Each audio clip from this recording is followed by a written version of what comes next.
Bonjour à tous et à toutes, chers adhérents de BHC. Comment fait-on pour sortir des murailles qui nous entourent et qui nous stressent dans notre vie? Les murailles, c'est les Metzarim, c'est Mitzrayim. Mitzrayim, c'est l'Égypte. Mais en hébreu, Mitzrayim, ça veut dire aussi l'enclos dans lequel on se trouve fermé. Mon cher Rabbeinu dit à Kadosh Baruch Hu qu'il ne sait pas comment faire sortir les Bnei Israël parce qu'ils ne vont pas le croire que Dieu l'a envoyé. Dieu lui dit, je vais te donner 3 signes. Mais en fait, ce ne sont pas 3 signes, ce sont 3 conseils pour sortir de l'Égypte, pour sortir des Metzarim, pour sortir de cet enclos qui est notre vie et qui ne nous laisse pas respirer. Premièrement, Dieu lui dit, qu'est-ce que tu as dans la main? Il lui dit un bâton, il dit, jette-le.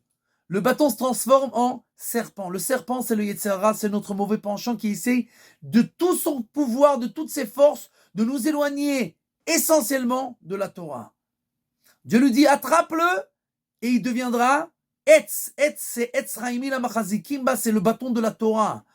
Premièrement, il faut que quelqu'un, pour réussir à sortir de cet enclos qui est notre vie, être accroché à la Torah. Deuxièmement, il lui dit, rentre ta main et mets-la sur ton cœur. Ces choses-là seront sur ton cœur. C'est Kriyat Shema. C'est ce qu'on fait Kriyat Shema et que l'on dit que Dieu, Hashem Elokeinu, c'est notre Dieu qui est unique et qui gère le monde entier.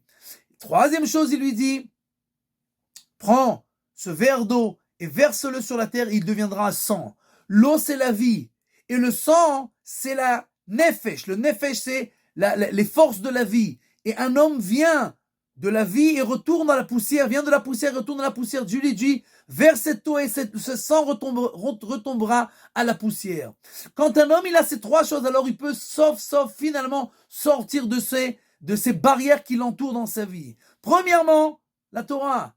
Quelqu'un qui n'a pas de Torah, il ne sait jamais qu'est-ce qu'il doit faire, comment il doit faire, combien il doit faire, est-ce que c'est vrai ce qu'il fait, est-ce que c'est bien?